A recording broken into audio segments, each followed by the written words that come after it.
Okay, class, here we are in week 5. It's moving quickly.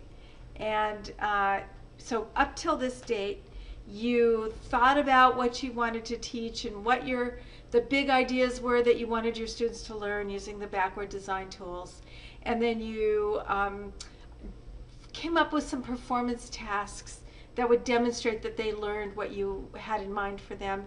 And then you came up with some ideas for a final assessment that would demonstrate that they learned everything that you taught in the class. So a big, audacious, final, authentic assessment in your class that's going to connect them to the real world, but also be this rich project where they demonstrate all those learning outcomes in your course and module learning outcomes. So then you created a formative assessment because that authentic assessment was so huge that you wanted to break it up a little bit. So you've got a formative assessment to help them get some of that final assessment finished up so that they can just plug it into that final activity and they're good to go. Okay? So now, once you've got that final activity figured out, now you're going to create the rubric that you're going to use to grade your students on that final authentic assessment. Okay? And you can look at the rubrics that we give you in this class, and those might be helpful as you develop your own rubrics. Okay? And so let's go to the class right now and take a look at some of the resources we've given you around this.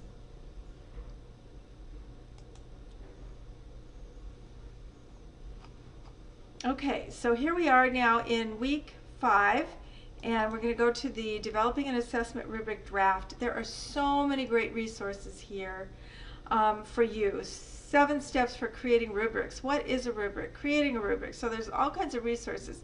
Then we have my tutorials for the easy method for creating a rubric and the advanced method for creating a graded rubric inside your course sites class. Now, I want to touch on those real quick here with you to describe what they are. Hold on one second, let me get there. Okay, and I'm going to send you this link.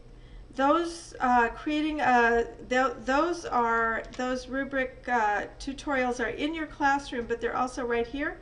Simple method, building graded assessments with a rubric, and advanced method, and I'm going to show them both to you very quickly right now. So let's start with the easy method, and what I'd like you to do, even if you want to do the advanced method, go ahead and take a look at the simple method, because I show you not only how to create the rubric, but how to add your authentic assessment to your classroom. So go ahead and take a look at that, and it shows you how to just create this really robust authentic assessment and lesson. Actually, I'm going to kind of show you how to build the lesson and the assessment, and then back in right along back in here. Okay, so then in here I show you kind of how to create the rubric that will support your authentic learning assessment. Okay, so it's long about 5 minutes. It's not a long video, but I really ask that you take a look at it, okay? So then, if you're feeling very brave, the advanced video shows you how to create a rubric that connects to your course site's gradebook, okay? So it actually as you grade each of these little elements in your rubric, did they do a distinguished or did they do a competent, then it will put that grade right into your gradebook for your learner. So that's a good tool if you're feeling technically savvy. It's a learning management tool that you as an online educator should probably know how to do. So you might want to push yourself on that and learn how to do that, okay? So that's all I'm going to say. I'm going to give you this link, as well as within your classroom. It has the easy method and the advanced method, so those are those same links in the tutorial. Okay, so again, you're going to create your rubric today or this week, and you're going to create at least, I believe, 4 criteria. Criteria might be the learner created 2 types of resumes, and the learner had an interview with a professional in the field, and the learner had developed a cover letter. So those would be the different criteria, and then then you'd have to fill in the outstanding, good, poor, or not present. Or in the Ashford classroom, we have distinguished, proficient, below expectations, and non-performance.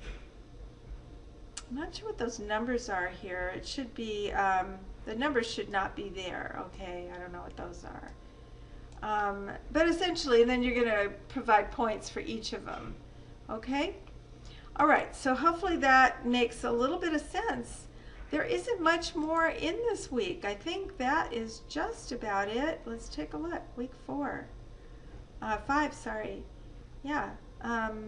Oh, okay, then you've got this final project, part 1, where you're going to start putting all this up into your online course. So you've been doing this all along. I've been working with you guys to get this up into your online course all along, and I will continue working with you.